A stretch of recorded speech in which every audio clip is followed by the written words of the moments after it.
igihe mwari mwarategereje nk'abapiyoniye ahari kirageze. Hano ni kuri Omenda, uko nageze hano ntibize kugutera ikibazo. Ahangaha bari kutwereka ko iyi modoka uri kureba hejuru ishobora kuba yagurwa amapaya angana na 0.0043 kandi nanone kabiri.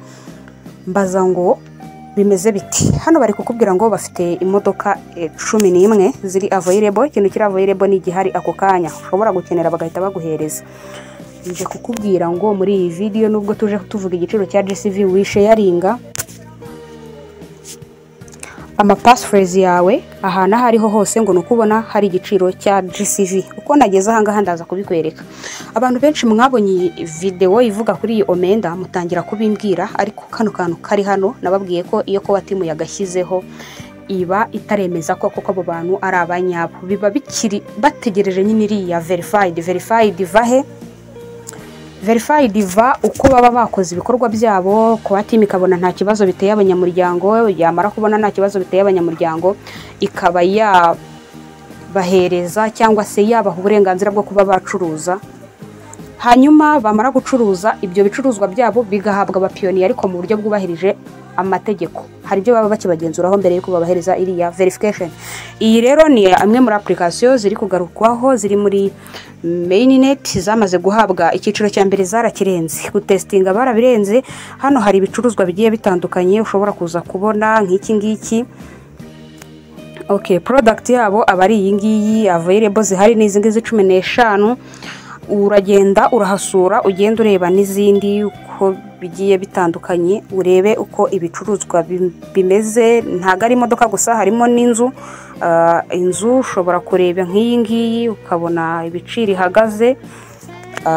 Ngiyi ngiyi iri kuri 0.2, ariko mu gihe ko watimi birimo irwana no kugira ngo yubake ikintu cyiza kizanye GCV, abandi bantu cyangwa se itsinda runaka rishobora gusohora fake y'icyo kintu ndetse bakakwereka ko nakishiye bakiguhereza. Mu by'ukuri bari gushaka passphrase zawe, bari gushaka kugutwarira amapayi. So niyo mpamvu nkoze iyi video no kuvuga ngo no kwitondera ahantu hose mwohereza ama passphrase yanyu. Imba ufunguye ahantu ugasanga hariho kano kantu kuko bataraba verified, please GCV ituma bakwiba. Mu gihe abandi bategereje wowe uburi kurira. Nimba ubona haka kantu ko watimu yamaze kukitakana iri kuvuga ko abo bantu itabazi. Rero bashobora kuyisha muri icyo kintu cya GCV bakaba batwara ama passphrase yawe, copy yawe bayibona, kandi ntago ko watimu ifite kubikontrola. Iyo habayeho guhostinga ko watimu ireba nyine ko wujuje ibisabwa, ashobora kuza nyine yereka ko watimu ko yujuje ibisabwa, ariko mu by'ukuri atari cyagamije gufasha abakiriya. Ntangiye urugero kuri iyi ngiyi Omenda kuko ari abantu benshi bambwiye, ariko mu by'ukuri zirahari n'izindi muzazibona nyinshi. Muzategereza itangazo rya Dr. Nicholas, ntago uzariyoberwa, ntago uzabura aho uryumvira ubone kuvuga ngo utanze ama passphrase yawe. Nk'ubu ngubu hari umuntu wambwiye ngo yinjiye ngo hari ibyo yashaka kugura ngo ku giciro cya GCV ngo ashyiramo passphrase ngo none yabuze pay. Uwabinyandikiye yabinyandikiye kuri WhatsApp. Mu by'ukuri mbere yuko haza original habanza gusohoka pirate cyangwa se fake, hanyuma ukaba wabigenderamo nyine bakaba bagutwarira amacoin yawe. Uko nguko dufite ikintu cyo kuvuga ngo GCV abandi nabo ntago bicaye bari kubaka. Ntihagire rero umuntu kurikira iyi channel ugwa muri uwo mutego. Nyivuga kuri channel nimba uri mushyashya nguhaye ikaze. Hano ni kuri Rugwiro Pro Zone tuganira ku buryo ushobora kuzamura ubukungu bwawe cyangwa se ubumenyi bwawe ukoresheje cryptocurrency. Ariko nanone ikintu cya mbere cyihutirwa no kumenya kubisobanukirwa, no kubigiraho amakuru. Ikindi, abantu muri gukora amakosa, ndabisubiramo, abantu muri gukora amakosa mugafata amafaranga ngo nuko ari gukiza muri crypto, ngo crypto yaransize ukaguza amafaranga ngo ugiye kugura paying itaza. Narababwiye ngo ntaga amafaranga za muri crypto arayugujije.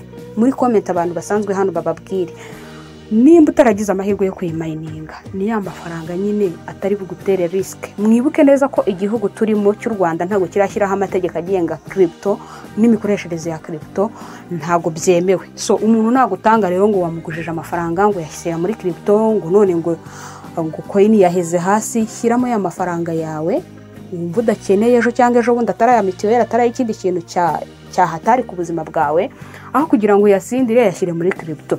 Ibyo byo birumvikana. Nekereza ko iyi video iribanda cyane ku mpuguro, ariko nanone irimo irabwira ba bantu nyine. Ubwo ni ibintu bibiri nakiriye kuri WhatsApp mbona nyine ngomba kurikodingaho. Nimba bari kuvuga GCV, wiguza amafaranga ngo uyigurire kuri 0.2, shyiramo ya mafaranga n'ubundi wari wateganije, ushobora gusohokanamo n'abashuti bawe, ushobora kunywamo agacupa n'ibindi.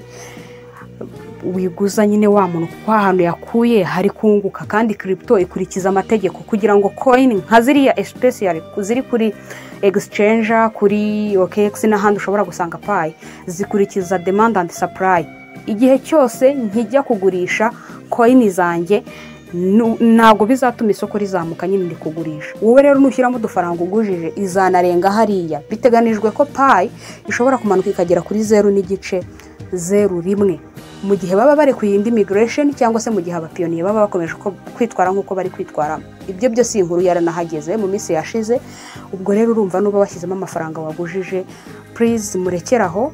Abantu bakurikiriye cano muba abasirimu, nubwo wabinyandikiye atari hano yabikuye, ariko nimba ubyumvishe kuri cano bakubwira ngo nushaka uyigure, bakubwiye nushaka uyigure muri ya mafaranga atari bugutere danger, atari butume uhangayitse, atari ntago nakubwira ngo amafaranga ya crypto azamuka bitubahirije amategeko, keretse iyo habayemo icyo bita manipulation cyangwa se bigaterwa n'izindi mpamvu. Ariko byanze bikunze agomba gukurikiza icyo bita demand and supply. Uko ni nako bigenda kuri Pi zose ziri kuri exchange. Nimba uyibona listinze irakurikiza itegeko rigenga crypto. Kuba bavuze GCV ntago mu gitondo uzabyuka ngo ubone ngo GCV yabaye. Oya, ninaba ntekereza ko 1/2 tuzayumva nk'amatangazo abandi bayirimo, kubera ko nimba mujya mukurikira amatangazo ya Pi muri Afrika niho honyine ngo hemerewe kugurishwa Pi. Niko mbyumva. Ubwo se utekereza ko batimu yarabikoreye iki? Abantu mwari murimo mufata amafaranga kuyahandi hantu mu matsinda, ugujije undi muntu muhagarike. Ntago muri crypto hazamo amafaranga avuye ku nguzanyo wirara udasinziriye ngo ubitse Pi. Ntago ari uyu munsi cyangwa ejo. Icyakora nawe wifata amafaranga wakizigamye, yafate nk'ubwizigame uyashyire muri iyo crypto, kandi ujya kubikora, ujya no kubikubwira, ujye umwibutsa ko turi mu gihugu kitemera imikoreshereze ya crypto. Ntago Beneri irashyiraho uwo mucyo ngo bibe byakoreshwa mu buryo bweruye. Icyo cyari giciyemo abantu bari kwihisha muri GCV bakagurisha abandi ama crypto, abandi bakabategeka gukora ibindi bintu bibashyira muri risk. Iyi GCV rero isize ibintu bibiri. Isize abantu bahombye ama passphase yabo, turacyayivugaho kuko n'izindi ziracyatsinda test. Ariko witwarwa n'uwo mujyo wuko uri kumva ko Pi igiye kuzamuka. None se nyine ko amafaranga yagujije Pi igumye hariya wayakura he? Kuko idolari, mu kugura idolari twebwe dusabwa gutanga amafaranga, kandi ntago ku mafaranga yacu niba ugujije 30,000 ubu ufitemo amadolari hafi 28. Mu madolari 28 ufite ni wongera kubikuza, ukubikuriye nawe arakenera ikiguzi. Nimba warugiye no kubikora aka kanya ngo uguze amafaranga ugure Pi network, byandike muri comment usabe imbabazi uvuga uti ntabwo nkibikoze, kubera ko kuyigura ni byiza, ni nabyo byatuma izamuka, ariko wikishyira muri risk ngo urara udasinziriye.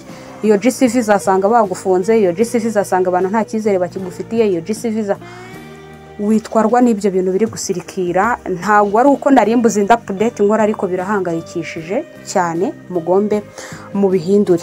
Hanyuma rero namwe muri kugenda mugafata ama passphase yanyu ngo bakweretse ko inzu ugiye kuyigura, ngo ugafata ngo passphase ngo ni GCV ukabuzi kubisemo. Nimba uri kubonaho kari akamenyetso, please byihorere, koresha ibiri test, byihorere, kandi nta passphase za test zibaho. Ubishyira mu passphase zawe rero, kuko nabona copy araza kukwiba. Nkoze iyi video hari umuntu wanyandikiye kuri WhatsApp ambwira ko bamwibye Pi 2,000 yari yaragiye agura ku cyamunara, hanyuma akazibika. Bonereho no kumwihanganisha, bibaho, ariko bibera isomo abandi bitabayeho. Kandi ibi biciro bya GCV mu bigendere kure. Dufite group WhatsApp ducishamo amakuru agiye atandukanye agaruka kuri cryptocurrency n'uburyo ki ushobora kurinda cyangwa se kuzamura ubukungu bwawe muri cryptocurrency, ari nako wongera ubumenyi. Uratujoininga uciye muri video description cyangwa se muri comment ya mbere. Abandi musigaye mutarajya muri group ubwo mwamaze gukanda subscribe wowe making sure ko hari aho dukurikira. Niba utari muri group warakanze subscribe amakuru uzajya ugenda uyabona. Ntago buri gihe rero nakora ibiganiro bivuga ngo habaye ikiza n'ukuri. Nimba uwo muntu ahombye wowe 20 zawe zibike kandi w'iyi video iza gufasha ayisharinge n'abandi bagenzi be, hanyuma muyihereze like, hanyuma mwandike no muri comment. Ndabakunda cyane, niyo mpamvu mba nkoze video nk'iyi ngiyi, mba ngira ngo umutungo wanyu ugume ube safe. Nababwiye ko kubera ko kwa timu yazanyemo ikintu cyo kwamamaza muri application ya Pi, abajura bashobora kwinjirira muri uko kwamamaza, kuko kwa timu ntago icekinga ngo irebe ngo uyu muntu aje gukora iki. Asabwa kubahiriza amategeko agenga abamamaza, hanyuma akaza agatwara amacoin y'abari mu mushinga wa Pi network.